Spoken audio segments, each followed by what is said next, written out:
Assalamualaikum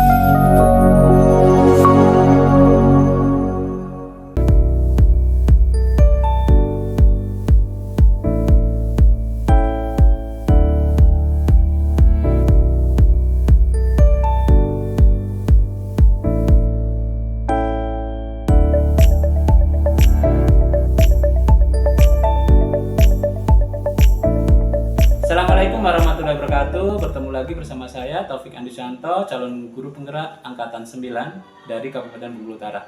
Nah, di sini saya akan melakukan supervisi akademik terhadap salah satu rekan guru yang ada di SMA Negeri 14 Bengkulu Utara. Oke.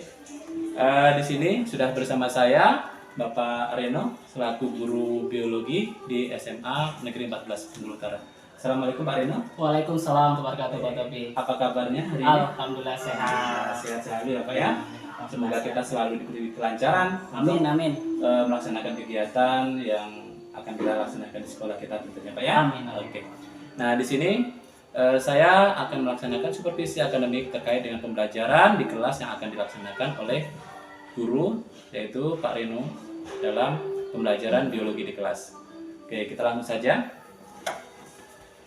Oke, Bapak Reno, baik ya. Kita mulai saja kegiatan kita untuk yang pertama, sebelum kita melakukan observasi ini ada percakapan pra-observasi ya Pak ya. Nah, di sini terkait dengan pra-observasi ini adalah ada tujuannya yang akan saya sampaikan, yaitu di mana dalam pelaksanaan kali ini adalah untuk mengetahui dan mengevaluasi ya tentunya jalannya pembelajaran yang akan Bapak laksanakan di kelas seperti itu Pak ya. Dan dalam tujuan supervisi ini, dalam percakapan pra-observasi supervisi ini tentunya ini adalah sebagai kesiapan awal kita sebagai guru untuk melakukan persiapan-persiapan terkait dari pembelajaran, yaitu perencanaan-perencanaannya nantinya, dan itu bisa nanti akan laksanakan di observasi seperti itu Pak ya. Betul. Nah, di sini tentu saya akan menyampaikan beberapa pertanyaan terkait nanti dari sebelum jalannya pembelajaran yang akan Bapak laksanakan di kelas ya Pak ya. Iya. Oke, jadi saya harapkan nanti Bapak semakin siap dan tidak merasa terbebani dengan pembelajaran yang akan Bapak laksanakan ya Pak ya. Siap. Oke, yang pertama mungkin pertanyaannya adalah satu ya Pak ya. Terkait dengan pembelajaran yang akan kita laksanakan. Di sini adalah apa tujuan pembelajaran yang nanti akan Bapak capai dalam kelas itu sendiri. Iya. Jadi ini Pak Taufik, selaku guru setiap kita memberikan pelajaran tentu punya tujuan. Maksud. Jadi di sini kalau untuk motto saya pribadi, tujuan pembelajaran saya itu ada 3 Pak Taufik sebenarnya yang ingin saya terapkan di kelas. Yang pertama adalah sikap spiritual si siswa kita bangun, kemudian juga di pengetahuannya juga kita akan bangun, termasuk juga nanti karakter siswa. Ya, jadi ketika proses pembelajaran, ketika aspek ini akan kita bangun. Oke, ada 3 aspek tadi Pak ya, Ya, betul terkait sekali. sikap, spiritual, dan karakter seperti itu Pak ya. Betul. Oke, sesuai dengan APP atau modul akhir yang Bapak Betul. akan siapkan tadi ya. Betul. Nah, tentu dalam pembelajaran ini bagaimana area pengembangan yang akan Bapak capai di pembelajaran nanti? Jadi sesuai dengan tujuan pembelajaran Pak ya.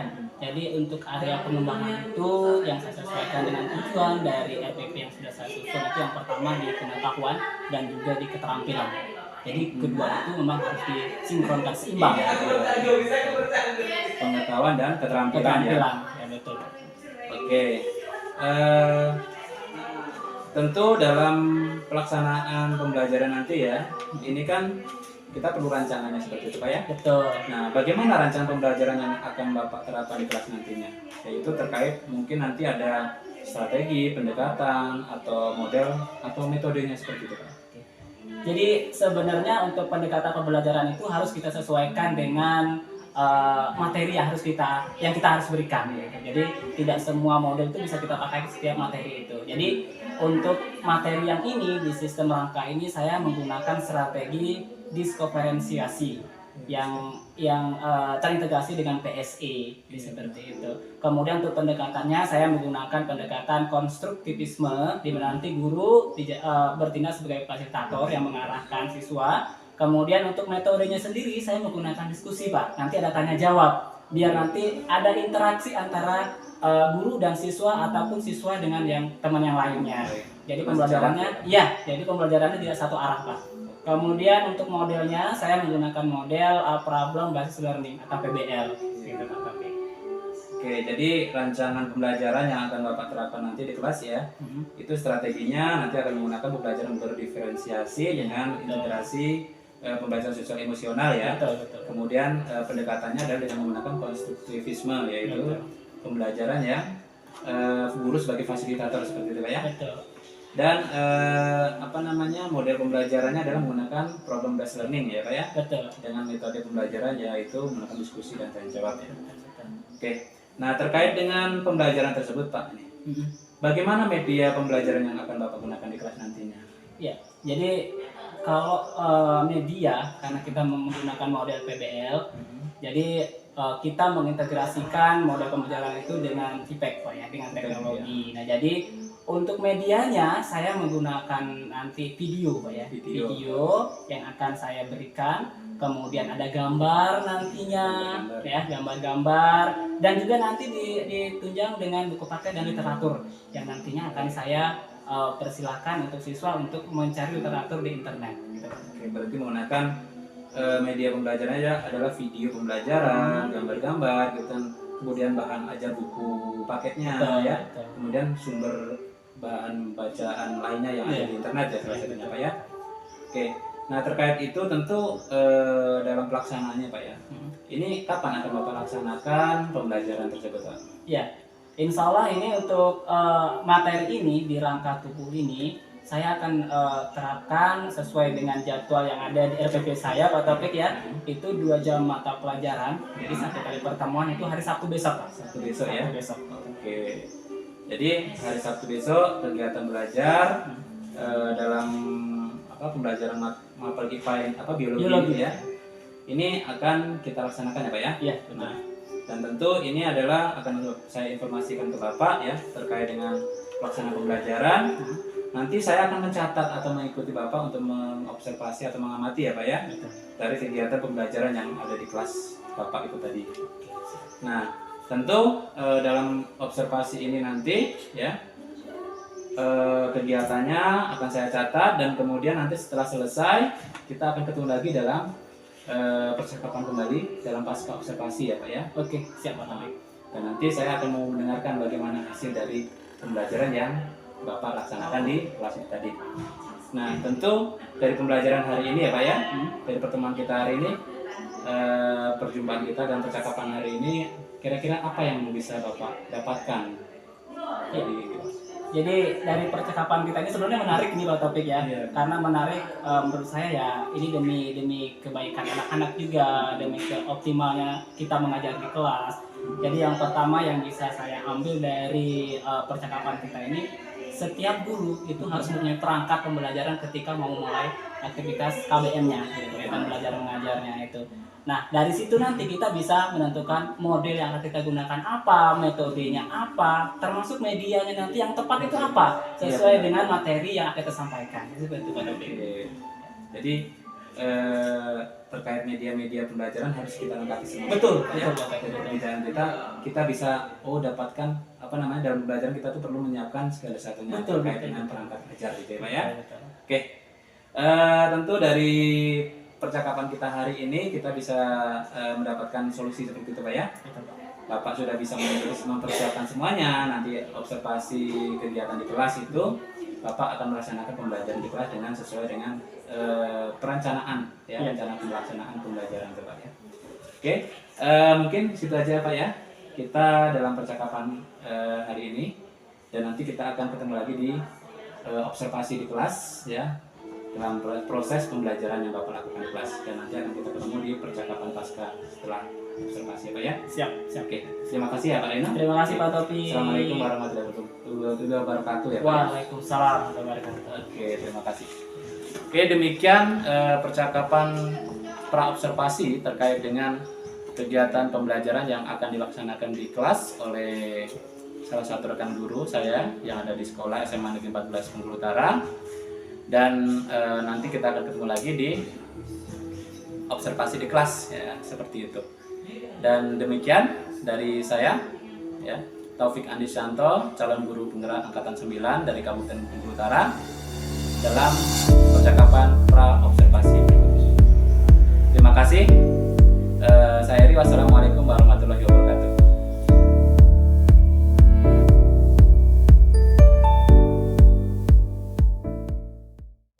Selamat pagi anak-anak. Pagi, Pak. Ya, anak-anak semuanya, hari ini kita kembali berjumpa di pelajaran biologi untuk hari Sabtu tanggal 9 Desember 2023. Sudah siap belajar? Ya. Ya, silakan Bapak ingatkan dulu untuk kita memulai dengan pagi hari ini. Ya. Sudah mulai.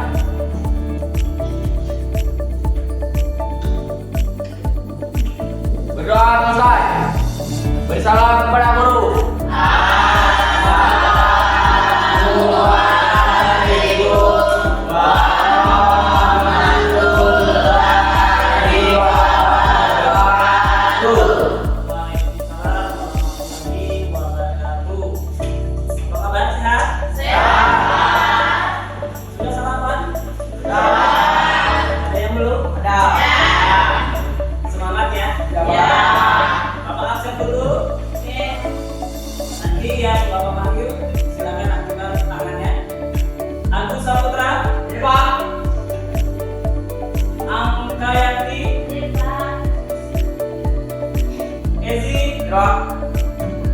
Raja Wirasa, Henry Triansa, Indah Dita, Jero Bintang,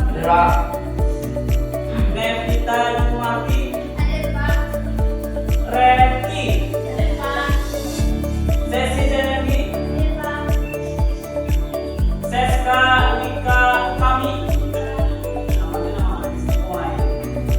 Pergi Cahyo Hasbulo, ya, Yolanda, Dika, Yezen, Yunita Cantika. Oke, anak-anak semuanya, hari ini kita mulai untuk pelajaran apa namanya biologi, ya. Sudah saya absenkan. Nah, untuk hari ini kita membuat kelompok, ya. Buat kelompok. Kalian ada berapa orang? 16 orang. 16 orang berarti bisa dibagi 4 kelompok, ya. Ada 4 kelompok. Bapak yang bagi apa kalian yang bagi? Bapak saja yang bagi, ya. Oke, Bapak bagi kelompoknya. Kelompok pertama, saya harap nanti kalian bisa bekerja sama dalam kelompoknya, ya. Saling berkomunikasi, apapun nanti itu secara mereka. Ya, belajar pagi biologi itu menyenangkan. Bayangkan kalian menjadi dokter. Ya, karena biologi itu kan berkaitan dengan kehidupan nyata, kan? Nah, begitu juga dengan pelajaran biologi. Nah, kelompok pertama, Zero, Nevita, Angka, dan Yunita. Kelompok kedua, Henry, Yezen, Sesi, dan Seska. Kemudian untuk kelompok ketiga, Ezi, Agus, Viola, dan Dika. Kelompok keempat, Ferdi, Ija, Indang, dan Renti. Nah, sudah? Udah tahu semua kelompoknya? Oke, udah tahu, ya. Jadi sebelum kita mulai pelajaran, Bapak pengen menyeimbangkan antara otak kiri dan otak kanan. Siap? Siap? Siap, berdiri. Oke, gunakan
kalian tahu apa itu rangka tubuh, karena semua ada dalam tubuh kamu. Ya, tambang itu rangka tubuh, apa saja nama-nama tulang yang ada di tubuh. Karena mungkin selama ini tidak tahu pakai tulang gitu ya.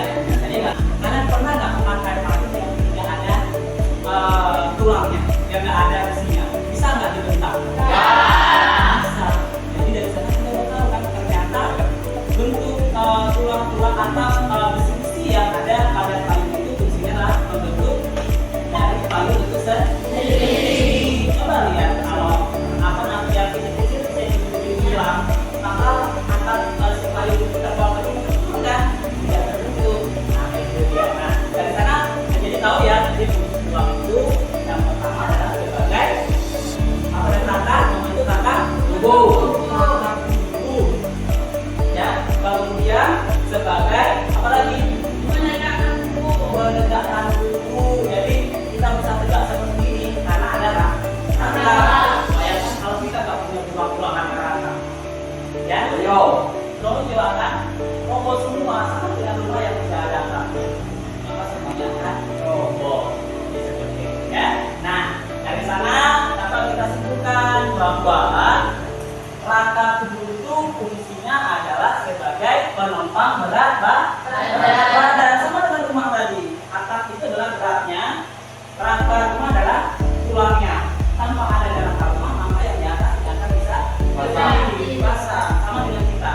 Jadi pertama fungsi rangka tubuh sebagai penyangga tubuh, kemudian sebagai pembentuk apa namanya postur tubuh. Makanya kita yang pendek, ada yang tinggi, yang pendek berarti apa namanya karunya pendek perhatian. Kalau yang kita yang bisa berarti dia punya rangka tubuh yang panjang yang tinggi, seperti itu ya. Kemudian juga rangka tubuh itu adalah berfungsi sebagai alat gerak pasif pada manusia.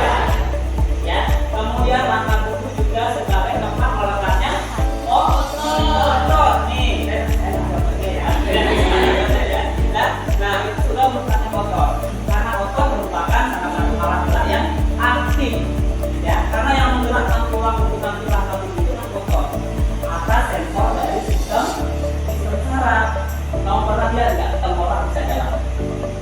Tapi jangan itu di sana ya. Nggak ada ya. Kamu coba lihat ada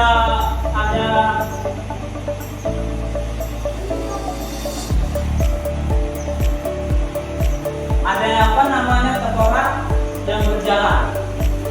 Nggak akan ada ya. Nah, walaupun sebenarnya tengkorak itu adalah sistem gerak, tetapi tulang-tulang tanpa adanya oke, nah sekarang untuk lebih jelasnya coba deh antara kamu ada nggak yang bisa mempraktekkan? Coba si Henry silakan berjalan dari belakang ke depan. Putus. Oke, sekarang dia Henry berjalan lagi. Ini pakai online.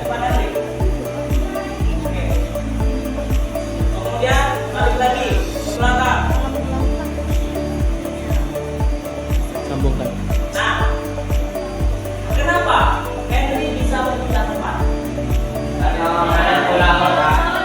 Karena ada otot Kan dari sini juga. rangka tubuh. Ya, kenapa Henry bisa tegak gagah seperti itu? Karena ada. Nah, silakan lihat, kita lihat sama-sama video ini. Perhatikan ya.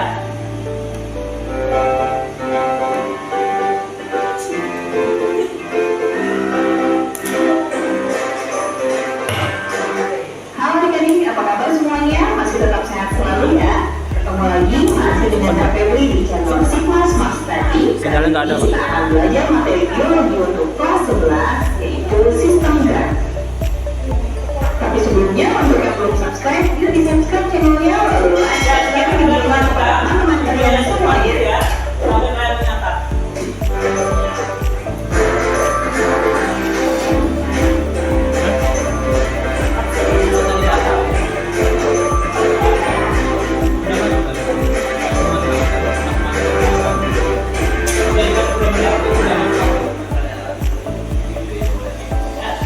Nah, yang akan kita bahas kali ini adalah sistem gerak pada manusia. manusia. Sistem gerak pada manusia tersusun atas rangka, otot, dan juga persendian. Yang pertama akan kita bahas adalah pola gerak manusia. Rangka pada manusia itu adalah alat gerak pasif. Fungsi rangka antara lain adalah untuk menopang dan membentuk tubuh, tempat melekatnya otot-otot, dan juga sebagai tempat pembentukan sel-sel darah. Berdasarkan bentuknya, tulang terbagi menjadi 3. Yang pertama adalah tulang pipa. Tulang pipa memiliki ciri panjang, memiliki rongga di tengahnya yang disebut dengan sumsum. Contohnya adalah tulang paha dan tulang lengan. Bentuk tulang yang kedua adalah tulang putih. Cirinya pipi dan seperti lempeng. Contohnya adalah pada tulang-tulang kepala yang membentuk kepala.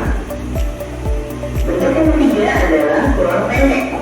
Ciri-ciri tulang pendek adalah bentuknya kubus atau tidak beraturan dan pendek. Contoh adalah pada ruas-ruas penyusun tulang belakang. Berikut ini adalah struktur tulang pipa. Tulang dilindungi oleh persendian atau itu. Nah, jadi rangka tubuh manusia itu terbagi menjadi 2. Ada tadi rangka tubuh manusia, ada rangka tubuh apendikular, ya, apendikular atau apendikular. Ada 2 itu, ya. Kalau rangka tubuh aksial itu mulai dari tengkorak, ya, tengkorak, kemudian tulang belakang, ya, tulang telinga bagian dalam, dan tulang hyoid. Kemudian ada namanya tulang apa lagi? Tulang belakang dan tulang rusuk. Ada tulang dada. Kemudian kalau tulang rangka apendikular itu ada namanya alat gerak atas tangan, ya. Kemudian ada alat gerak bawah dari paha, tulang kaki, tulang kering sampai ke jari kaki. Kemudian ada namanya bagian tidak atau panggul, ya. Ini juga merupakan bagian termasuk ke bagian jenis rangka apendikular. Nah, kemudian sendi tadi ada beberapa macam. Yang kita bahas adalah sendi yang bisa bergerak, ya. Itu ada beberapa macam sendi yang sering kita pakai dalam sistem gerak kita. Nah, karena silakan kalian baca, ini ada buku. Kemudian yang nanti tidak dapat buku, nanti silakan lihat di literatur atau internet juga boleh, ya. Silakan nanti kalian bisa untuk mempelajari lebih jauh tentang sistem gerak dan sendi pada manusia, ya. Oke, silakan kalian baca, kalian pahami, termasuk juga nanti di struktur tulang rusuk, ya, bagian tulang rusuk dan tulang dada. Nah, nanti kalian tuangkan ke dalam LK yang sudah Bapak siapkan. Ini LK-nya. Kalian diskusikan dalam kelompok untuk menjawab pertanyaan-pertanyaan yang ada di dalamnya. Ya.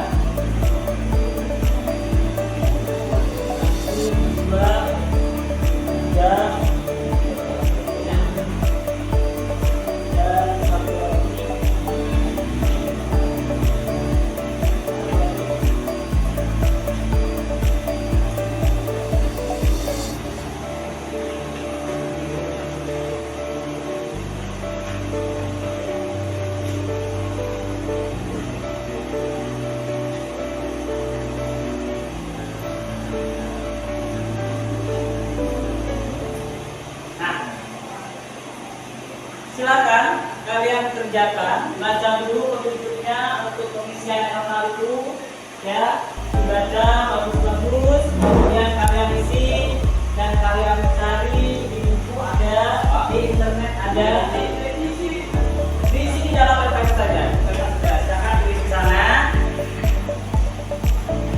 Ya, ini. Jadi yang pertama Perhatikan Bapak dulu ya. Kalian sebutkan macam-macam tulang rusuk, kemudian kalian kelompokkan, kemudian nanti kalian jumlahkan tulang rusuk itu ada berapa. Jawab ya. Kemudian berikutnya kalian lihat, kalian catat mana yang termasuk tulang pendek, tulang panjang, tulang pipi, dan tulang pipa atau tulang tidak beraturan. Ya, semuanya nanti kalian tuangkan ke dalam PP yang sudah Bapak berikan. Ya. Oke.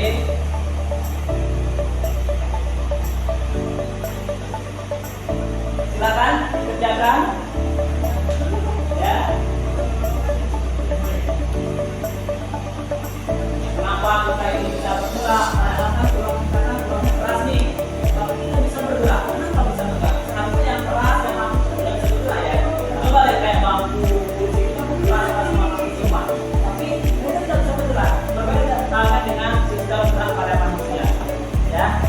Mereka kita bisa bergerak dengan leluasa. Apa yang menyebabkan kita bisa bergerak? Karena seperti itu ya. Silakan nanti jawab. Kemudian nanti apa namanya?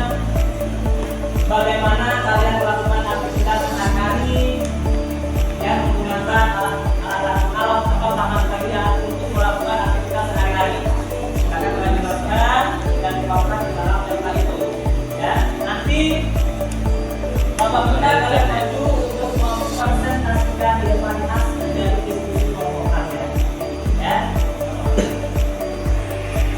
boleh lihat di buku banyak atau di literatur juga ada yang belum tahu kan banyak.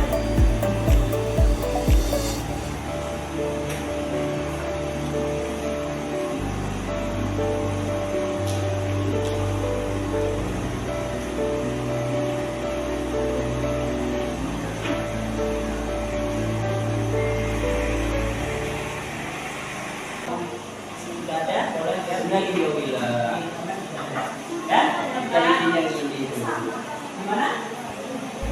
ya kita ini Tulang dada itu bagian dalamnya di sini yang tempat melekat tulang rusuk. Ya, ini tulang dada. Ya, ini ada lagi. Ya, ini ada. Ini tulang rusuk panjang, nanti ada tempat yang mau di sini. 3 1 2 3 itu adalah tulang rusuk. Satu. Ya, dan ini adalah tulang rusuk. Ya, silakan. Jangan silakan diisi kerjasama di dalam kelompok, nanti akan ada nilai per individu walaupun kamu kerjanya berkelompok. Ya, silakan. Ya, isi dulu yang ini, kemudian nanti baru jawab soal-soal yang di bawah ya. Isi ya. Ya. Ya. Silakan. Kan ada nih, ada rangkaian anggota gerak atas, ada rangka dada, ya.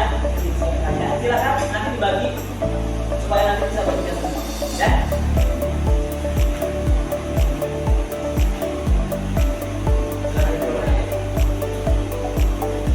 Ya, satu-satu nanti kalian bisa ini ayat tapi dia bisa sama-sama ya. Kalian pahami hasil diskusi kelompok kalian, kalian harus pastikan berapa luas. Kemudian nanti teman kalian sama ada yang bertanya, ya. Silakan kerjakan.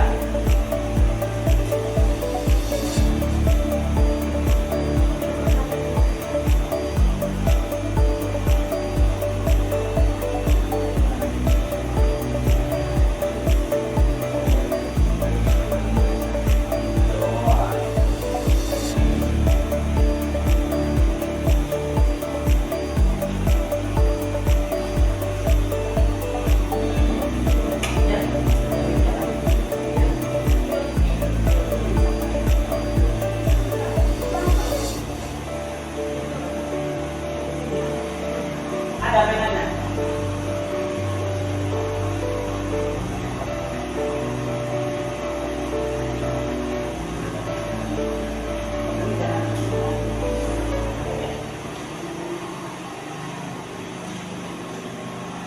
baca di buku atau boleh juga di media lain boleh ya, jangan bagus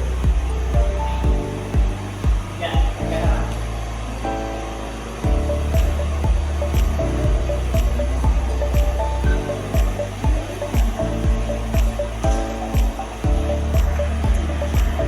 Nah kalau temennya lagi kerjakan ini yang kedua dulu ya.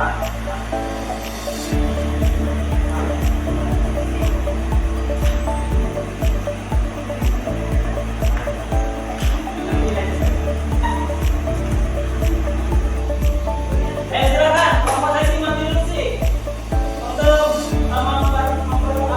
presentasikan. Yang lain silakan untuk mencatat apa hasil dari kelompok teman kalian, kemudian kalian cocokkan dengan jawaban kalian, ya. Dan siapkan pertanyaan untuk kelompok yang baru nantinya. Oke, oke. Silakan sesi mengisi kelompoknya sesi. Silakan. Ayo. Apa sesi? Bapak minta satu kelompok maju dulu, silakan. Ayo maju ya, silakan sesi Indonesia mana? Dezen. Ya, sesi Yezen, Henry dan Sesta. Ayo maju. Ya silakan sini untuk mempresentasikan hasil kerja kelompoknya. Silakan maju nanti teman-teman yang lain silakan simak ya sembari mengerjakan apa yang dilakukan oleh teman kalian ya. Nanti kalian cocokkan dengan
ke yang saya praktekkan tadi.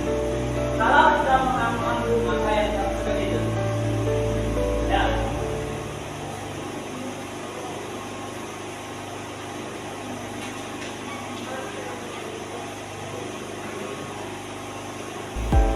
Silakan.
Silakan buat pertanyaan.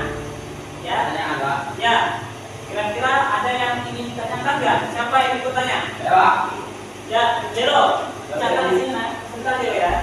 Nanti pertanyaan lengkapnya di sini. Ya. Kalau nggak, susah bukan.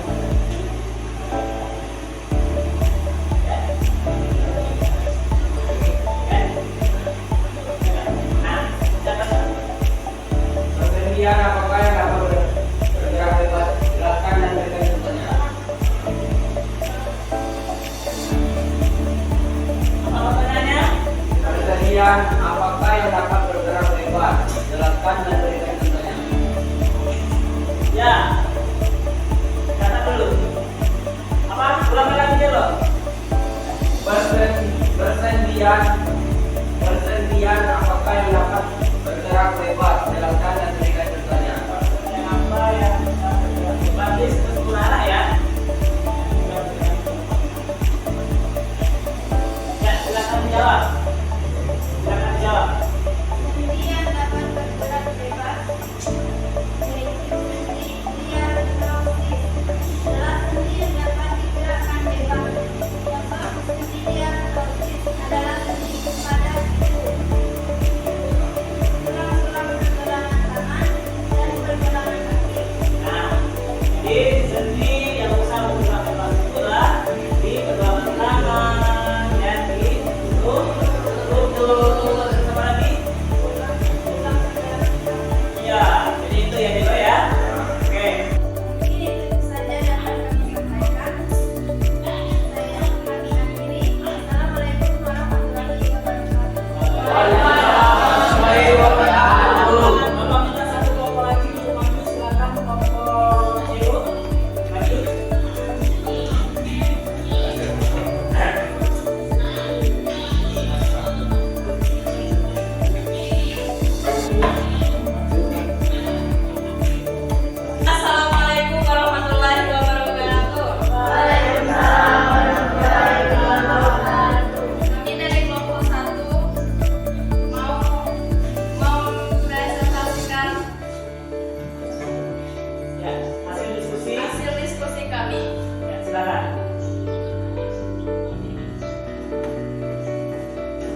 sendi. Tadi kan mereka tulang rusuk.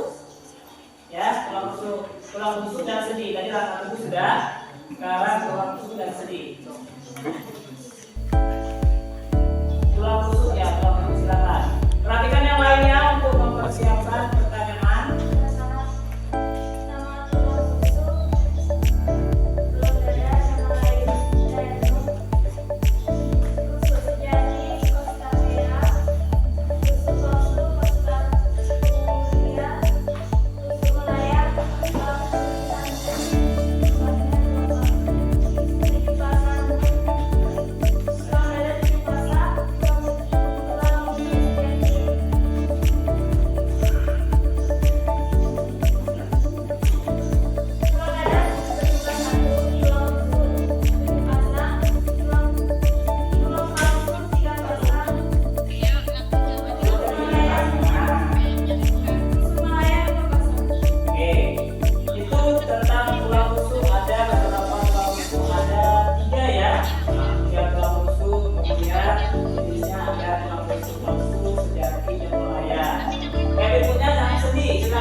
Fleksibilitas dan pergerakan pada tempatnya juga sebagai poros anggota gerak. Telah ya, sendi putar posisinya di mana? Di bahu gitu ya.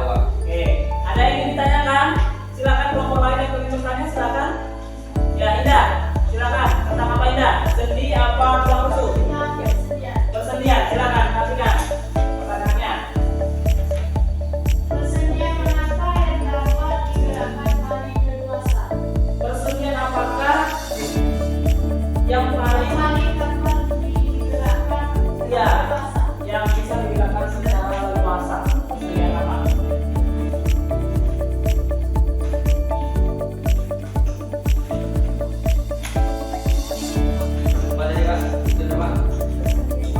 Persendian apakah yang bisa digerakkan secara leluasa?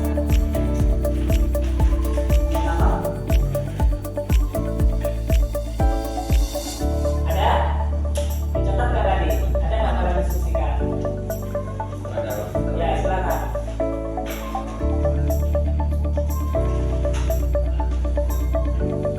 Ya, silakan dijawab dulu. Ya, perhatikan Anda jawaban dari teman-teman nanti dicatat ya dengan yang sendi dia proses merupakan sendi yang bisa digerakkan secara bebas dan leluasa. Dari jenisnya sendiri, sendi dan proses terbagi menjadi 5 jenis. Salah satunya yaitu sendi penghulu. ya, jadi sendi yang paling bisa digerakkan dengan luasa digunakan itu adalah salah satu contohnya adalah sendi peluru. Ya, sendi atau masih sedia? Ya, salah satu yang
ligamen dan sendi berperan dalam mendukung pergerakan tubuh sehingga manusia dapat menjalani aktivitas sehari-hari seperti berjalan, menurut dan makan.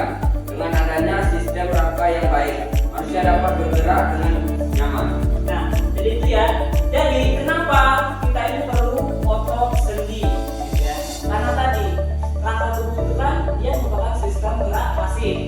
Jadi rangka tubuh itu tidak akan bisa bergerak tanpa adanya otot dan sendi. Kemudian ada sensor dari saraf yang mempergunakan untuk melakukan pergerakan. Gitu. Oke. Ya. Soalnya itu. Mungkin ini saja yang dapat kami sampaikan saat ini. Assalamualaikum warahmatullahi wabarakatuh. Waalaikumsalam. Nah, anak-anak semuanya, itu tadi hasil presentasi dari teman-teman kalian. Silakan kalian menyimpulkan, perhatikan Bapak. Silakan kalian menyimpulkan, nanti disebutkan di dalam LKPD-nya. Ya, simpulkan, kemudian nanti dikumpulkan. Nah, dari materi ini ada yang ingin kita tanyakan? Ada yang belum paham? Sudah paham ya? Sudah paham.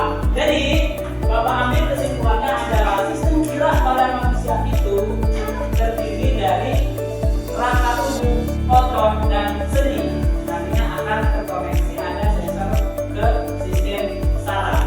Nah, pada rangka tubuh fungsinya adalah salah satunya adalah sebagai pembentuk postur tubuh, penyangga berat badan, ya, dan lain-lain, termasuk juga sebagai tempat meletaknya otot.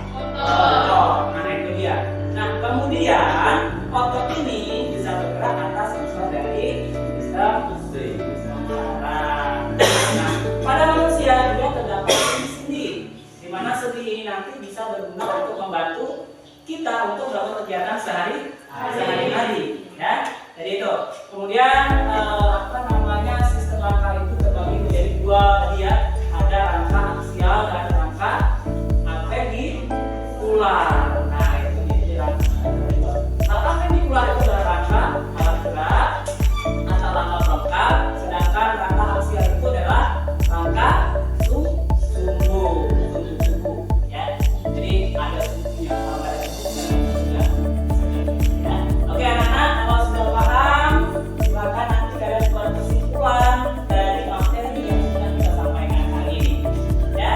Oke, kalau sudah selesai, untuk minggu depan, ya, untuk minggu depan kita masih di bab sistem gerak, tetapi di otot dan gangguan sistem gerak. Silakan nanti kalian untuk belajar gerakan dan sebagainya, ya. Dan nanti sampai depan kalian sudah paham. Oke, silakan dulu siap dulu untuk doa. Kita selesai pelajaran kita hari ini. Silakan dulu.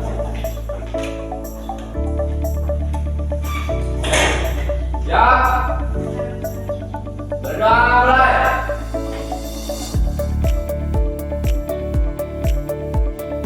Berdoa selesai. Beri salam kepada guru.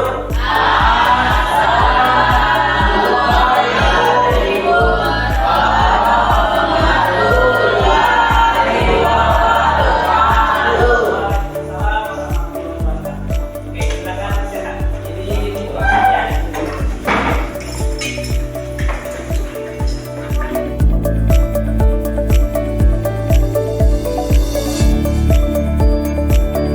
Ya, Assalamualaikum warahmatullahi wabarakatuh. Oke, selamat pagi. Selamat pagi semuanya ya. Terima kasih untuk Pak Rino yang pada kesempatan hari ini telah bersedia hadir kembali lagi dalam percakapan pasca observasi kelas yang telah dilaksanakan di dalam kelasnya sebelumnya ya Pak ya. Pada Vera yang pada kesempatan ini adalah pengajar praktik yang bersedia hadir di sini untuk membantu kami melihat dari kegiatan percakapan pasca observasi melalui tahapan ini, tahapan observasi kelas ini. Baik, saya langsung saja kepada Pak Reno yang sebelumnya sudah kita ada percakapan pra observasinya ya Pak ya, dan kemudian kemudian kita sudah sama-sama melaksanakan kegiatan observasi di kelas terkait dengan pembelajaran yang sudah Bapak lakukan di kelas seperti kemarin ya, tentang kalau nggak salah kita lakukan ya Pak ya, sistem gerak inisial ya. Baik Pak Reno, kita langsung saja ya. Dalam kegiatan observasi sebelumnya kita sama-sama melakukan ya, dari jalannya kegiatan pembelajaran di kelas, yang mana dari kegiatan pembelajaran itu sudah Bapak rencanakan bersama, yaitu untuk mengajukan anak di kelas seperti itu ya, dengan menggunakan berbagai pendekatan dan model pembelajarannya. Baik Pak, mungkin kita mulai saja. Pertanyaan pertama yang akan saya tanyakan ke Pak Reno tentu terkait dengan kelas ini adalah bagaimana pendapat Bapak setelah melaksanakan pembelajaran di kelas ini? Terima kasih Pak Taufik. Ibu, terima kasih atas kesempatan. Jadi setelah kemarin kita melaksanakan di kelas, memang kalau saya bandingkan dengan yang sebelumnya yang sudah saya menggunakan pendekatan PBL ini. Tentu dalam pembelajaran di kelas sebenarnya saya merasa lebih nyaman. Murid pun ketika kita menggunakan model pembelajaran ini, murid lebih aktif karena kita langsung mengajak mereka membangun konsep, membangun struktur dari pembelajaran itu sendiri. Jadi media yang kita gunakan itu bervariasi. Jadi tidak hanya berfokus sama buku saja. Gitu. Kalau setiapnya kan seperti yang dulu itu rata-rata kita mengajar itu hanya satu arah. Ya. Jadi dengan menggunakan model yang sudah kita buat kemarin, sehingga informasi tentang materi itu jadinya datangnya dari berbagai arah, bisa dari video, bisa dari internet ya, atau dari literatur yang lain itu lebih ini mereka lebih aktif lah. Dan itu memang sudah kebutuhan belajar anak ya. Betul.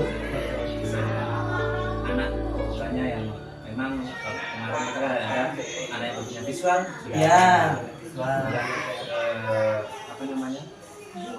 kinestetiknya sudah ada juga ya. betul. Oke. Jadi memang dalam itu membuat dalam pembelajaran sudah sangat membantu Bapak untuk bagaimana membuat pembelajaran yang menyenangkan itu. Pembelajaran PBL ya. Salah satunya kemarin kita ada pendekatan TIPEK gitu ya. Ya, impact. Jadi salah teknologi yang digunakan di dalamnya betul. Ada menggunakan fokus dan menggunakan media lainnya. Gitu ya. Termasuk juga kemarin untuk pengerjaan di penilaian dengan awal itu kita menggunakan Google Form. Google Form-nya ya. Jadi sudah selangkah lebih baik. Iya betul. Tiketnya ada, kemudian tidak hanya seperti pembelajaran sebelumnya. Oke. Nah, kemudian apakah proses pembelajaran yang sudah Bapak lakukan ini sudah sesuai dengan pembelajaran? Jadi memang kalau kita lihat dari pendekatan pembelajaran ini sebenarnya memang seperti yang saya bilang tadi, kita harus menyesuaikan juga dengan kondisi di sekolah. Tetapi secara garis besar memang ini sudah sesuai dengan apa yang kita harapkan. Kalau kita bandingkan yang sudah jadi gini, kita bandingkan itu kan bukan antara saya dengan kamu gitu, bukan, tapi dengan saya hari ini dengan saya kemarin gitu. Dengan metode saya kemarin, metode saya kemarin dengan yang saya lakukan sekarang itu peningkatannya lumayan signifikan gitu. Iya.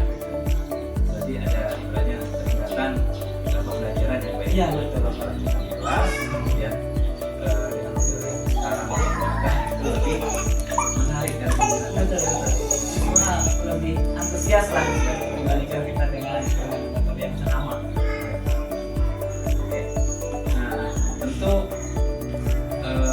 bisa Bapak ceritakan ya hal-hal yang Bapak rasakan.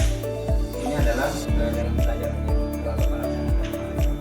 Ceritakan bagaimana perasaannya. Jadi sebenarnya dengan merubah pola mengajar ini kan agak sedikit sulit sih gitu ya. Biasanya kita mengajar lebih ya bawa buku ceramah ngasih materi dengan merubah pola yang menggunakan yang terstruktur seperti ini gitu ya. Nah jadi memang persiapan mungkin harus lebih matang juga ya. Pertama kita kondisi sekolah kita kan mati listrik maka internet hilang gitu ya. Jadi memang kita harus siapkan itu Bu. Jadi kita harus siapkan videonya terlebih dahulu, kemudian Dulu. betul, kemudian umpamanya kalau kita pakai PPT atau PowerPoint gitu ya, kita harus siapkan print outnya. Siapa tahu nanti listrik mati gitu kan, nggak bisa kita tampilkan kan. Nah kemudian untuk mengatasi semua kan kita harus siapkan headset gitu ya supaya teratasi masalah tersebut gitu ya. Kemudian itu yang pertama ya, jadi persiapan yang harus matang. Tetapi dengan persiapan yang seperti itu di kelas, nah seperti yang saya bilang tadi, ini membuat saya lebih ini baru ngajar kayaknya gitu. Karena gini Bu, karena pas kita ngajar dengan yang biasa ya, konvensional kata gitu ya, kita itu masih ada yang bertanya, iya, gitu ya, sudah paham, iya, nah gitu. Jadi dengan kita menggunakan yang seperti ini tadi ya, model ini dengan kita gabungkan dengan integrasikan dengan teknologi dengan tadi, jadi siswa bisa melihat ketika dia melihat, oh iya, di kampus saya ada kok penyakit yang seperti itu gitu ya. Jadi mereka bisa menghubungkan dengan hidup sehari-hari. Nah, jadi seperti ini kayaknya lebih merasa lebih enjoy aja sih sebenarnya. Jadi kita nggak terlalu banyak, kadang-kadang kan kalau dengan ceramah kita harus banyak di luar sore kenceng tapi dengan dilihat mereka pun ikut sendiri. Jadi bisa menarik perhatian mereka, ikut langsung terjun untuk ya seperti menentukan masalah dalam karena kita menambah BR kan harus ada basis problemnya, jadi mereka bisa sendiri menstrukturkan sendiri. Lebih ke sana. Ya, intinya dalam pembelajaran ya Bapak rasakan bersama siswa kita motivasi Menyenangkan. dan itu yang memang perlu kita Iya. kita pertahankan ya, dan bisa dikerjakan lagi lebih mudah. Oke, kemudian menurut Bapak ya ini bagaimana perkiraan mengenai pencapaian dari pembelajaran? Jadi memang karena kemarin kita baru pertama kan, jujur saja seperti yang saya bilang tadi untuk mengubah pola itu susah sebenarnya. Bukan hanya kita dulu, siswa pun lebih susah untuk ini kan. Jadi memang untuk ketercapaian itu kemarin dari beberapa poin ya, tujuan pembelajaran saya itu yang dari 5 jadi yang tercapai itu 3 kemarin. Karena memang waktunya yang terbatas, kemudian ya prasarana teknologi tadi memang kalau untuk model PBL atau PJBL itu memang harus matang bener persiapan, kemudian prasarana semua harus lengkap ya. Memang kita bisa hubungkan dengan kegiatan kehidupan sehari-hari mereka, misalnya kayak tadi saya bilang penyakit gerak misalnya, lain gerak, kita bisa menghubungkan makan makannya ini, dan mereka bisa invest sendiri gitu. Jadi memang langsung kita untuk melihat pencapaian itu kita langsung tahu ya dari dalam pelaksanaan pembelajaran ya hubungkan dengan itu dan anak juga antusias gitu kan. Jadi anak mudah memahami apa yang kita pelajari ya, apa yang kita ajarkan gitu ya. Iya. Oke, nah tentu dalam memiliki pencapaian itu ada kesulitan. Jadi kesulitannya ada berapa? Iya. Sebenarnya balik lagi ke pola tadi sih. Memang untuk membuat susah. Jadi untuk mencapai tujuan pembelajaran itu kan yang biasanya kita hanya selama kemudian menggunakan media, waktu juga sama sebagainya. Kemudian, nah ada satu sih sebenarnya yang agak sulit kita ini ketika menggunakan model-model yang seperti ini. Tidak semua siswa itu bisa memberikan membentuk atau membangun konsep mandiri. Ya, jadi kita memang harus mendampingi gitu. Nah, ketika mereka, misalnya mereka untuk mengambil suatu masalah yang harus mereka selesaikan gitu ya. Jadi memang kita harus mendampingi. Kita tidak bisa melepas secara mereka. Ya udah, kamu cari apa kira-kira ini tidak bisa kita lepaskan. Karena nanti bisa keluar dari konsepnya. Akhirnya nanti kalau keluar sih nanti jadinya justru itu kan. Jadi dengan demikian nanti malah PP kita malah nggak tercapai sama sekali gitu. Jadi itu bisa sih sebenarnya. Ya. Jadi yang seperti itu tentu ya kita bersama Pak ya. Iya. Pernah kita dari model yang sedemikian bagus, kemudian kesulitan itu juga harus membiasakan juga gitu kan. Nah, jadi termasuk siswanya juga itu mungkin ada kesulitan ketika kita sajikan dengan model seperti ini, mereka nggak terbiasa. Iya, itu yang tadi saya bilang terbiasa. Belum terbiasa. Nah tentu ada nggak alternatif? Ada langkah nggak untuk menghadapi solusi, menghadapi kesulitan tersebut? Kesulitan di kelas itu tadi ya. Ini Bapak tadi kan ada anak yang mungkin belum terbiasa gitu. Jadi memang ketika kita melakukan pelajaran itu kan seperti yang bilang tadi kita harus ada kemudian ada RTL-nya nanti ada jadi ketika saya mengajar itu kemarin dengan model itu ya pertama kesulitan itu tadi ya di samping prasarana tadi ya Pak ya. Jadi memang kita harus bisa mengubah pola belajarnya dari yang dulunya biasa saja. Jadi untuk mengatasi ketika nanti kita sudah mulai masuk ke materinya yang saya bilang tadi, kita harus tetap membangun percaya diri mereka, kemudian mendampingi mereka dalam pemahaman yang akan berangkat gitu ya di dalam pelajaran itu. Karena selain tadi yang saya bilang kadang-kadang ini tidak terbiasa ya, atau tidak kurang mampu lah menentukan masalah yang mereka angkat gitu ya. Mereka kadang-kadang juga kurang percaya diri untuk menyampaikan, misal nanti presentasi ya Pak ya, mereka nanti juga kurang percaya diri untuk menyampaikan pendapat mereka terhadap materi itu. Nah, jadi kita harus bangun itu sih, kita harus bangun itu, mereka kita gunakan dengan mereka bagaimana caranya agar mereka nanti yang pertama yang Bapak sajikannya ya terbangun. Nah itu kita lakukan salah satunya adalah kalau saya kemarin ya, kita lakukan bentuk kelompok yang jangan menyamaratakan. Jadi di situ nanti ada yang ada yang sedang, ada yang ini, biar dia itu rata gitu. Jadi sesuai dengan kelompoknya pembagian kemarin kan yang belajar anak juga kan beda-beda. Iya beda-beda. Kan di kelompok itu mereka saling membagikan pengalamannya. Kayak yang kedua ini dengan cara gitu sih bisa meningkatkan pelajaran mereka. Ini mungkin ya terkait solusi yang sudah Bapak buat tadi ya. Kesulitan kan tentu selain Bapak membuat pembelajaran tadi dengan melakukan pembiasaan juga kan, itu sudah sekaligus alternatif juga sebetulnya. Betul. Jadi dengan sama-sama untuk bagaimana membuat pembelajaran yang menyenangkan di kelas ya Pak ya. Nah, kemudian ketika kita ya Pak ya mengidentifikasi hal-hal yang sudah bagus gitu, yang sudah baik di kelas itu kan ada yang perlu mungkin akan kita tingkatkan. Jika sudah baik di kelas, kita akan kita tingkatkan.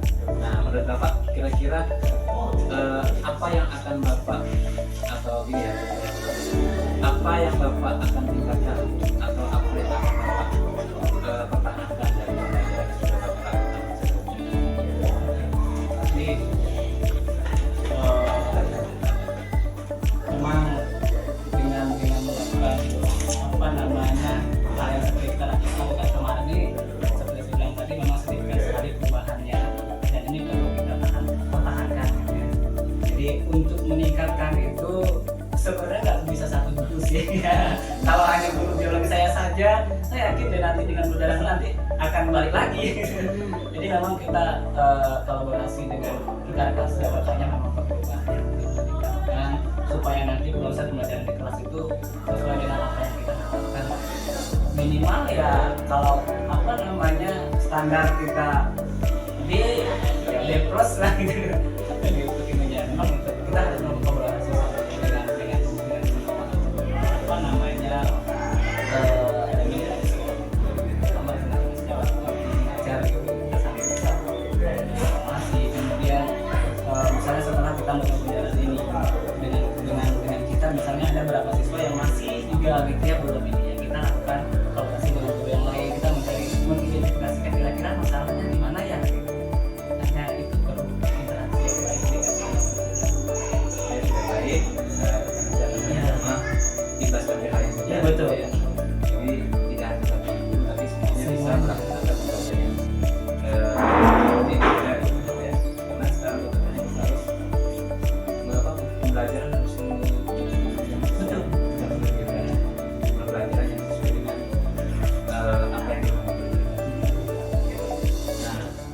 kemudian kira-kira nih Pak ya, apa ya yang akan Bapak lakukan untuk pertemuan-pertemuan dengan kita sekarang sudah ini kan yang ada.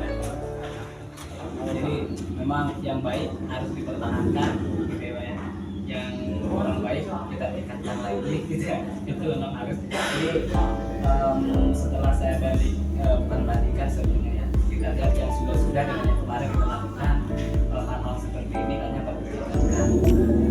Memang harus kita tingkatkan. Kemudian seperti yang dibilang tadi, pembelajaran di kelas itu kan kita sebenarnya guru ini harus bisa membangun suasana kelas yang menarik, yang bersih, yang nantinya membuat mereka secara tidak sadar mereka ikut di dalam proses pembelajaran tersebut. Jadi kita nggak usah teriak-teriak. Ini kamu perhatikan. Coba kamu jangan teriak. Betul lagi. Memang yang sudah baik kita pertahankan, yang belum baik kita tingkatkan dengan cara kita kolaborasi bersama-sama di sekolah kita ini. Kolaborasi yang mengasihkan Ya. sebenarnya dengan kita sudah melaksanakan pembelajaran berdiferensiasi itu salah satu langkah lebih baik dari pembelajaran sebenarnya ya. Dan itu tentu nanti akan Bapak ini kan akan Kita lanjutkan. ya istilahnya yang sudah baik sekarang akan kita pertahankan dan lanjutkan dan akan kita Sesuaikan untuk model pendekatan yang tinggal sekarang kita sesuaikan dengan materinya apa, karena tidak semua materi bisa diberikan dengan model yang sama. terkait dengan pembelajaran yang sudah kita lakukan. Tentu ini kan mungkin bisa dikatakan sebagai kita ada refleksi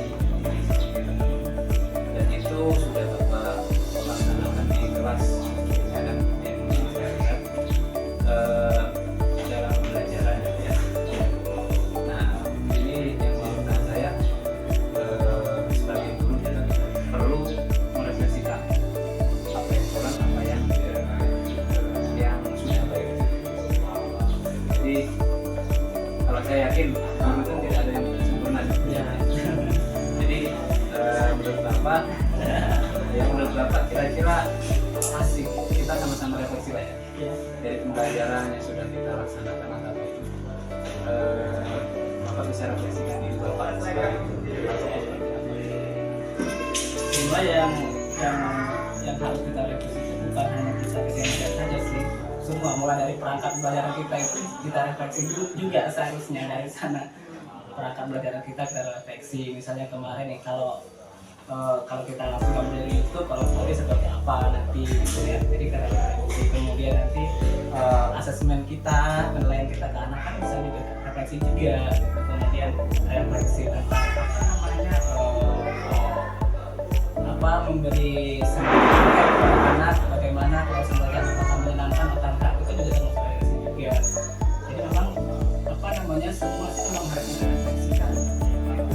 Termasuk soal-soal yang kita berikan sebenarnya pengetahuan ya sudah sampai atau belum, susah atau enggak, tingkat susahnya seberapa gitu.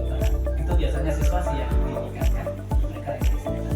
Kalau dengan hasil ujian mereka ya sudah sampaikan gitu. Iya.